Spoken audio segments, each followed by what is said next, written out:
Bayangkan sebuah dunia yang terpisah dari peradaban manusia selama puluhan juta tahun. Sebuah negeri di ujung bumi yang berkembang dalam kesunyian, tanpa singa, tanpa harimau, tanpa serigala, bahkan tanpa mamalia darat besar. Di tempat ini, burung menguasai daratan. Reptil purba masih hidup berdampingan dengan manusia. Dan hukum evolusi berjalan dengan cara yang sama sekali berbeda.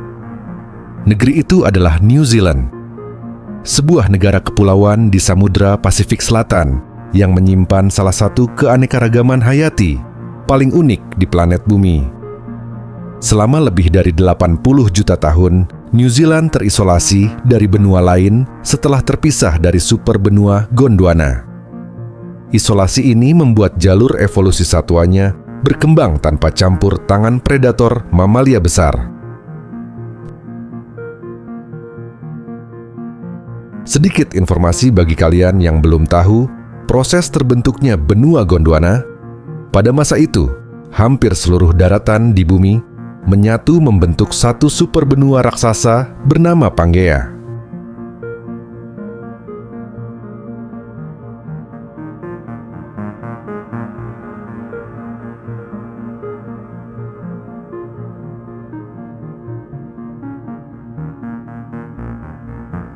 Namun sekitar 200 juta tahun lalu, Pangea mulai retak. Retakan ini perlahan memisahkan daratan dunia menjadi dua bagian besar. Di belahan bumi utara terbentuk Laurasia, dan di belahan bumi selatan lahirlah sebuah daratan luas bernama Gondwana.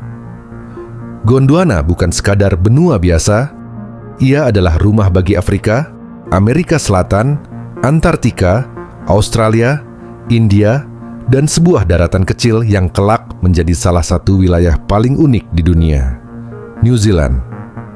Seiring waktu, Gondwana pun mulai terpecah.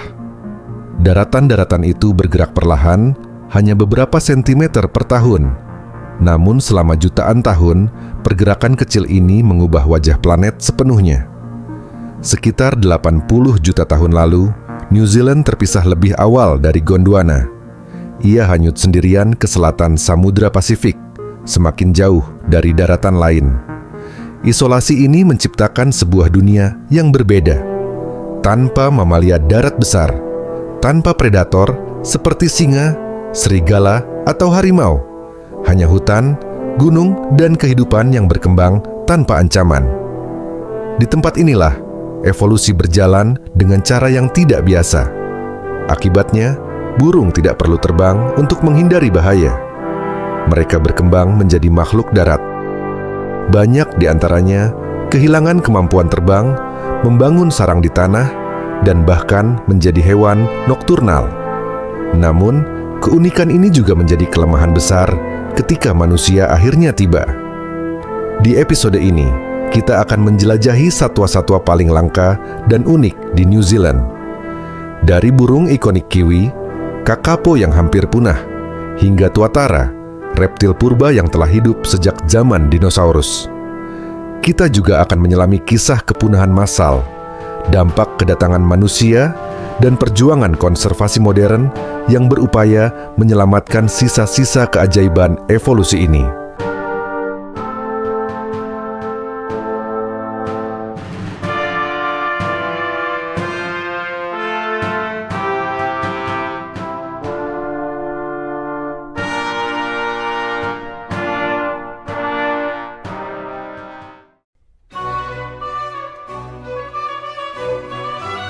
Satu-satunya mamalia asli yang hidup di sini hanyalah kelelawar. Kondisi ini menciptakan sebuah dunia di mana burung menjadi penguasa daratan. Tanpa ancaman predator, burung tidak perlu lagi mempertahankan kemampuan terbang. Sebagian besar dari mereka berevolusi menjadi spesies darat, berukuran besar, bertulang kuat, dan berperilaku jinak. Contohnya adalah burung moa, yang sudah punah sekitar 1400 sampai 1450 Masehi. Burung ini berevolusi menjadi berukuran sangat besar karena di pulau itu nggak ada mamalia, sehingga dia mengisi ceruk mamalia memanfaatkan semua sumber daya yang biasa dimakan oleh mamalia untuk dirinya sendiri, sehingga lama-lama berevolusi menjadi berukuran sangat besar, sedangkan sayapnya lama-lama menyusut karena tidak pernah dipergunakan, tidak perlu terbang lagi untuk cari sumber pakan baru. Fenomena ini dikenal sebagai flightless bird syndrome, di mana burung kehilangan kemampuan terbang karena tidak ada tekanan seleksi untuk mempertahankannya.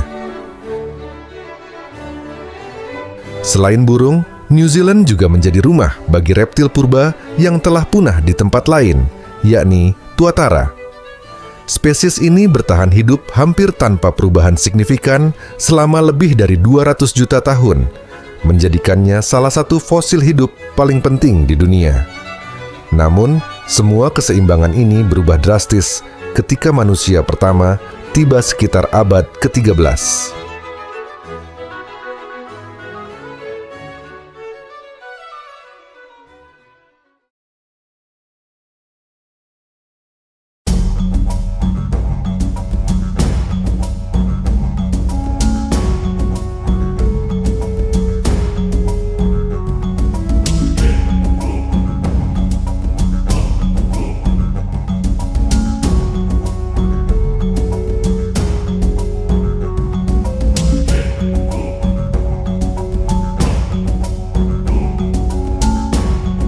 Kiwi adalah simbol nasional New Zealand. Burung kecil ini bahkan menjadi julukan bagi warga negara New Zealand sendiri, The Kiwis. Kiwi memiliki penampilan yang tidak biasa. Bulunya menyerupai rambut, sayapnya sangat kecil dan hampir tidak terlihat. Dan yang paling unik, lubang hidungnya terletak di ujung paruh. Hal ini memungkinkan kiwi mengendus mangsa di dalam tanah, seperti cacing, larva, dan serangga kecil. Kiwi adalah burung nokturnal. Ia keluar di malam hari menggunakan penciuman tajamnya untuk berburu di lantai hutan. Telur kiwi termasuk yang terbesar di dunia jika dibandingkan dengan ukuran tubuh induknya. Satu telur bisa mencapai 20% dari berat tubuh betina. Secara evolusi, hal ini memberikan anak kiwi cadangan nutrisi besar saat menetas. Namun, strategi ini juga membuat proses reproduksi kiwi menjadi sangat lambat.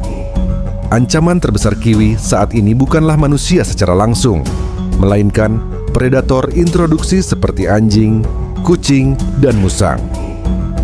Dalam 1 abad terakhir, populasi kiwi menurun drastis hingga lebih dari 90%.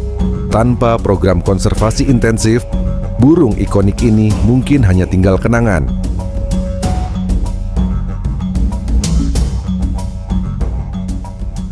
Setelah mengenal kiwi, kita melihat bagaimana isolasi New Zealand membentuk burung yang sepenuhnya beradaptasi dengan kehidupan di darat.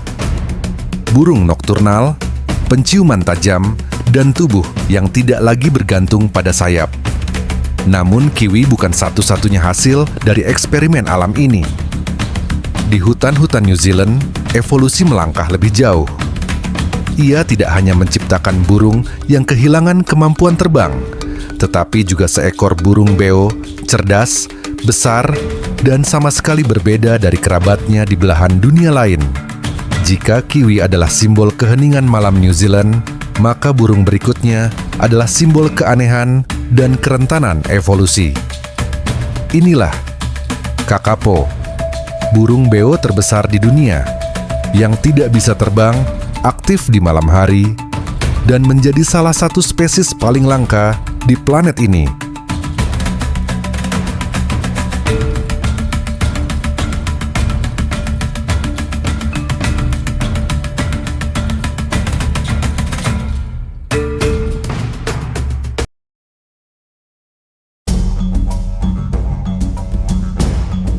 Kakapo adalah burung beo terbesar dan terberat di dunia.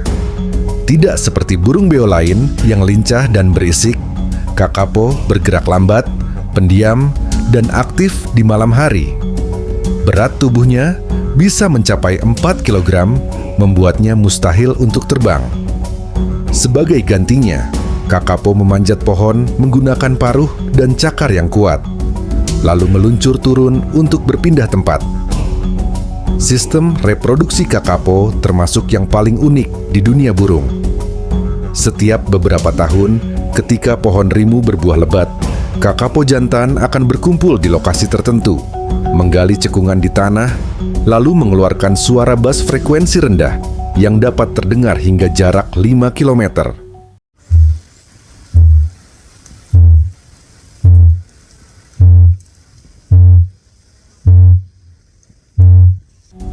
Suara ini berfungsi untuk menarik betina. Namun, sistem ini membuat tingkat reproduksi kakapo sangat rendah. Jika musim buah gagal, kakapo tidak akan berkembang biak sama sekali. Saat manusia membawa tikus, kucing, dan musang ke New Zealand, populasi kakapo runtuh dengan cepat. Pada tahun 1995, hanya tersisa 51 individu di alam liar. Melalui program konservasi ketat, termasuk pemantauan genetik, inseminasi buatan, dan perlindungan pulau bebas predator, jumlah kakapo perlahan meningkat. Kini, populasi kakapo telah mencapai lebih dari 250 individu, sebuah keajaiban konservasi modern.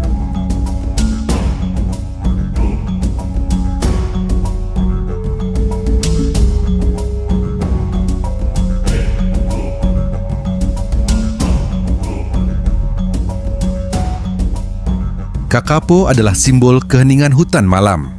Ia berjalan perlahan, hidup dalam diam, dan bertahan dengan cara yang sangat rapuh. Namun New Zealand tidak hanya melahirkan burung yang lembut dan pendiam. Di tempat yang sama, alam menciptakan kebalikannya. Jika kakapo mengandalkan kesabaran, maka burung berikutnya mengandalkan kecerdikan. Jika kakapo menghindari konflik, maka burung ini justru mencarinya. Di pegunungan Alpen Selatan New Zealand, hidup satu-satunya burung beo pegunungan di dunia.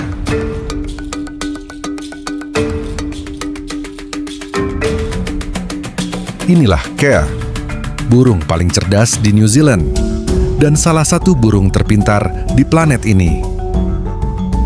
Berbeda dengan kebanyakan burung beo yang hidup di hutan tropis, Kea justru tinggal di daerah pegunungan yang dingin, berbatu, dan sering tertutup salju. Kea memiliki bulu berwarna hijau zaitun yang tampak sederhana dari luar. Namun, ketika sayapnya terbuka, tersembunyi warna oranye dan merah terang di bagian bawah, sebuah ciri gas yang mencolok. Nama ilmiah Kea adalah Nestor notabilis. Kea sering disebut sebagai burung paling cerdas di dunia. Penelitian menunjukkan bahwa tingkat kecerdasan Kea sebanding dengan simpanse, lumba-lumba, burung gagak.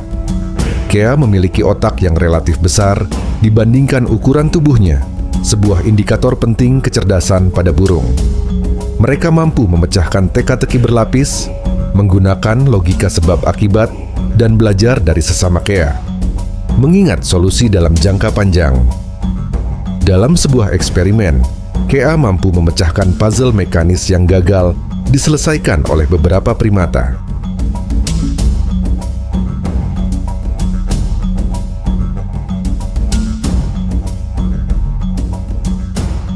Kea belajar. Kea bereksperimen. Kea berubah. Namun makhluk berikutnya tidak berubah. Selama jutaan tahun, saat dunia berganti, saat spesies datang dan pergi, ia tetap bertahan. Namanya tuatara.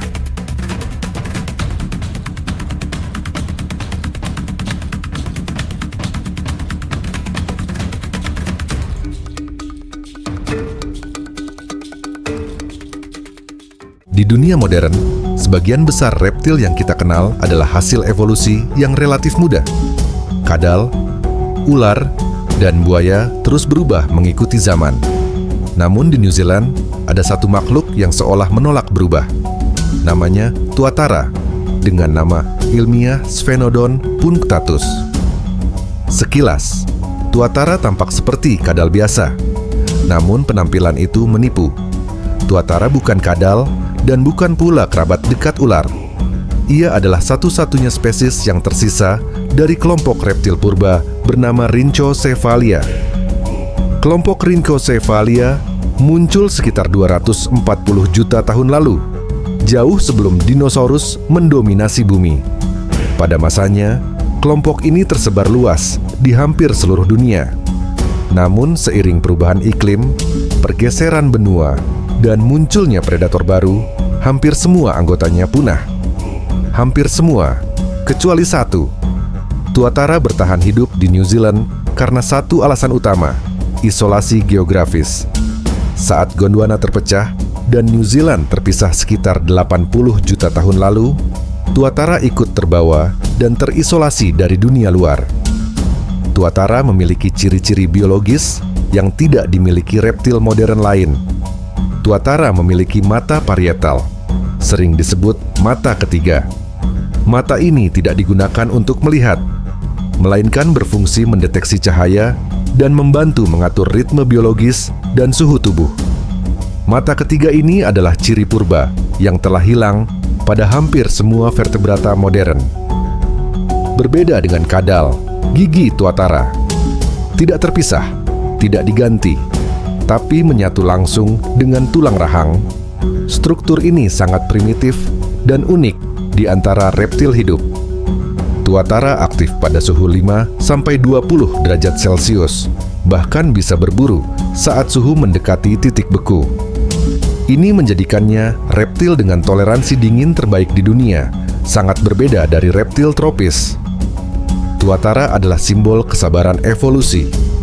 Pertumbuhan sangat lambat, dewasa seksual setelah 15-20 tahun, dan bisa hidup lebih dari 100 tahun. Metabolisme lambat ini membuat tuatara tahan perubahan dan rentan terhadap gangguan manusia. Ketika manusia pertama tiba di New Zealand sekitar abad ke-13, mereka membawa ancaman yang belum pernah dihadapi tuatara sebelumnya. Bukan senjata, bukan perburuan langsung, melainkan mamalia introduksi seperti tikus, anjing, dan kucing. Telur dan anak tuatara menjadi sasaran empuk. Dalam waktu singkat, tuatara menghilang dari daratan utama dan hanya bertahan di pulau-pulau kecil yang terisolasi. Hari ini, tuatara menjadi simbol penting konservasi New Zealand. Upaya yang dilakukan, relokasi ke pulau bebas predator, penangkaran terkontrol, monitoring genetik, program edukasi publik. Beberapa populasi tuatara kini berhasil dikembalikan ke habitat yang dilindungi. Namun masa depan mereka tetap rapuh.